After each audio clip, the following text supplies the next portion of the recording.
Hey, Ag Teacher Thoughts here, coming at you with another video. We are midway through our sale weekend where we're selling all of our hanging baskets that we have worked the last 5 months on. Now, those of you that have been watching the channel may remember that this greenhouse was hard to walk in, that there wasn't a lot of space. There was lots of baskets to trip over. Well, we had a tremendous day yesterday selling about 100 baskets out of our greenhouse. And it shows. Look at that floor. There is hardly a basket left. The only ones on here are our shade baskets. Other than that, all of the baskets have found a home up top in the greenhouse. But that doesn't mean that we're out of baskets. We still have plenty of baskets for you to come pick up for your house to beautify your front yard. And don't forget, it's Mother's Day next weekend. So even if you don't have a green thumb, you probably know someone who does. And don't ever forget Mom on Mother's Day. So if you're just now waking up and just seeing this video, don't panic, you can still get here. We will be open today until 5. So Saturday, May 3rd, open till 5. Sunday, May 4th, we will be open also 8 to 5. And I'll be right here to answer any questions, to provide those baskets for you, and even help you load them into your car. But as always, the baskets are still absolutely gorgeous. They are ginormous. They are ones that you want to take home for yourself, for a neighbor, for a friend, for anyone else that's in your life that needs a hanging basket or some pretty flowers. So come on up to Kendrick High School. We're located at 2001 State Highway 3 in Kendrick, Idaho. So 2001 State Highway 3 in Kendrick, Idaho. We're open today, May 3rd from 8 to 5. Tomorrow, May 4th from 8 to 5. And if there's anything left, we might be open Saturday, May 10th. I will update if that happens. What a season it has been. It has been super busy. So let's talk a little bit about what's going on after the sale. So what do you do now that you've purchased a basket? What is the care that you need to have? You know, some of you have asked, you know, what do I do for watering? What do I do for fertilizing?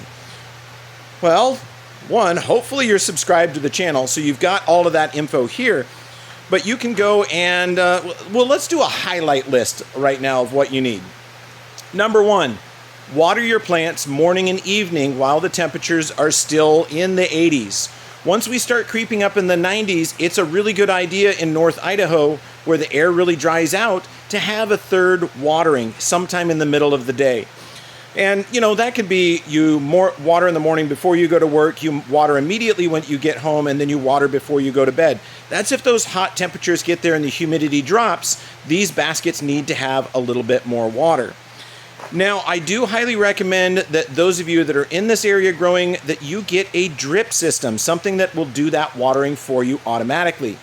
There's a 1-box kit available at Home Depot for just a little over $130. And I think I might actually get one of those kits and put it together as a tutorial of how to take care of your own baskets.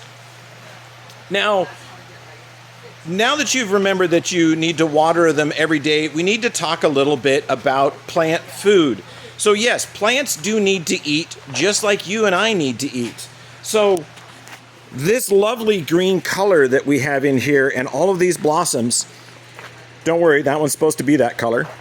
But all of these flowers need to have a food to feed them so that they stay healthy. And that's where I recommend the Jack's Classic Petunia Feed.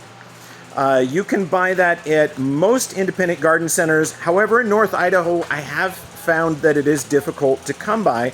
So I recommend that people actually go purchase that on Amazon. So in the Amazon search bar, type in Jack's Classic Petunia Feed or Petunia Feed, and you're going to look for that Jack's Classic label, and that's what you want to get. So the question would be, how much fertilizer do you need? Well, that depends on how many baskets. Getting a 5-pound container, if you have 1 basket, it's going to be perfect. If you have 2 or 3 baskets, go for the 10-pound. And then once that starts to be used up, go ahead and order another container. So as far as the rate, we want you to fertilize those 2 to 3 times a week. with the Jax Classic, and it's a soluble fertilizer, so you put it in a watering can. And to fertilize those, you put that fertilizer in that watering can, you add the water and mix it all up, and it takes about a half gallon of water to fertilize a basket. And you just need to do that 2 to 3 times a week. And that's going to keep this lovely green color on these baskets. Okay, so we've talked about water, we've talked about fertilizer. If you have pests, that develop, you can use some Orthene products, also known as acephate. That'll take care of thrips, whitefly, and aphids. If you get anything else, you can use some of the dusts out there. I think 7 is one of the dusts that you could use to get rid of some of those pests. There's one other pest that's going to start affecting your baskets mid to late summer in North Idaho, and that's budworm. And the chemical that you went for that is actually a biological. It's a bacteria, and that is called BT, or Bacillus thuringiensis. And you spray that out of a spray bottle in the evenings on your basket, once a week or so. Go out there and mist it with that. And then as the caterpillars eat those blossoms, they'll actually ingest that bacteria, which then gets down into their gut and kills the caterpillar. The best thing about BT being a biological is it doesn't harm anything else other than caterpillars. It's not going to hurt hummingbirds. It's not going to hurt bees. It's not going to hurt other pollinators. It only affects caterpillars. What else could you know? Oh, these baskets. Either fold apart sun. Either one. Don't keep them in the shade. They're going to stop blooming, and they're going to get rather leggy. So keep those in the full sun. Other than that, just go ahead and subscribe to the channel. If you have questions, type it into the search bar. More than likely, I've got a video about it, or you can actually drop a comment in the comment section of this video, and I'll go ahead and answer that for you. So anyway, for all of those of you that have come up and purchased a basket, thank you very much for supporting our FFA chapter and our students. And, we'll see you again next year. But if you haven't been up here and you haven't procured a basket, that'd probably be a really good idea. So hop in that car, drive up Highway 3 or down Highway 3, come see us in Kendrick. Our greenhouse is located behind the shop building. We do have signs to direct you there. Anyway, I hope you enjoyed. I hope you have really enjoyed and learned a lot this growing season. As always, Ag Teacher Thoughts out.